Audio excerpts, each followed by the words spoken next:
بسم اللہ الرحمن الرحیم۔ حضرت عمر کا قبول اسلام۔ حضرت عمر فاروق کے قبول اسلام خصوصاً آپ کے دور خلافت میں جو 13 ہجری تا 24 ہجری پر محیط ہے، اسلام کو جو عروج حاصل ہوا اور گمراہ انسانیت کو ہدایات کا راستہ ملا، نیز اسلامی مملکت کی حدود کا دائرہ اتنا وسیع ہو گیا کہ احاطہ تحریر میں نہیں لایا جا سکتا۔ علامہ جلال الدین سیوطی حضرت انس کی روایت کے مطابق لکھتے ہیں، جس کا خلاصہ یہ ہے کہ ایک روز حضرت عمر فاروق اپنے گھر سے تلوار حمائل کیے ہوئے نکلے۔ راستے میں قبیلہ بنو زہرہ کا ایک شخص ملا۔ پوچھا، اے عمر، کہاں کا ارادہ ہے؟ کہنے لگے، اسلام کے بانی حضرت محمد کو قتل کرنے جا رہا ہوں۔ انہوں نے کہا کہ ایسا کرنے پر بنی ہاشم اور بنی زہرہ سے تم کیسے بچ سکو گے؟ عمر فاروق نے کہا کہ اس کا مطلب یہ ہے کہ تم بھی اپنے دین کو چھوڑ چکے ہو۔ بنی زہرہ کے اس شخص نے کہا کہ میں تم کو اس سے بھی زیادہ تعجب کی بات بتلاتا ہوں کہ تمہاری بہن فاطمہ اور تمہارے بہنوئی بھی اسلام قبول کر چکے ہیں۔ عمر پہلے سے زیادہ غضبناک ہو کر سیدھے بہن کے گھر پہنچے اور مار پیٹ شروع کر دی۔ دونوں کو زخمی کر دیا، مگر جب دیکھا کہ وہ تو اسلام کی حقانیت پر ڈٹے ہوئے ہیں تو ٹھنڈے ہو گئے اور وہ کتاب مانگی جو وہ پڑھ رہے تھے۔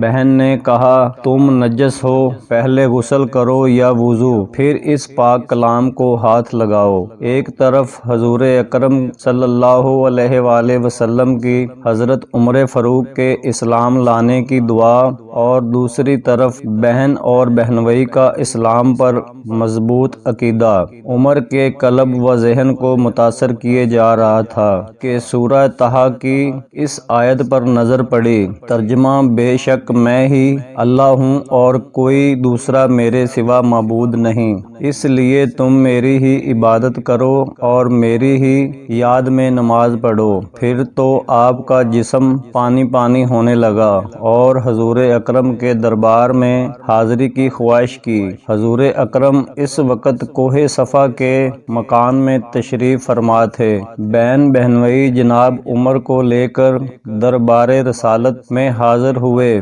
وہاں حضرت امیر حمزہ، حضرت طلحہ اور دوسرے صحابہ کرام موجود تھے۔ حضرت حمزہ نے فرمایا، اگر تو عمر اچھے ارادے سے آئے ہیں تو ٹھیک، ورنہ آج بچ کر نہیں جا سکتے۔ سرکار دو عالم نے فرمایا، عمر کو اندر آنے دو۔ حضور اکرم اٹھے اور عمر کے دامن تلوار اور ایک روایت میں ہے کہ گریبان سے پکڑا اور کھینچا اور فرمایا، عمر، کیا یہ فساد تم اس وقت برپا کرتے رہو گے جب تم پر بھی وہ خواری اور ذلت اللہ کی طرف سے مسلط نہ ہو جائے جیسے ولید ابن مغیرہ کے لیے ہوئی؟ حدیث پاک کے اس حصے کو حفیظ جلندھری پاکستانی ترانے مصنف نے یوں بیان کیا ہے، کہا، حیدر کا دامن کھینچ کر، کیوں اے عمر؟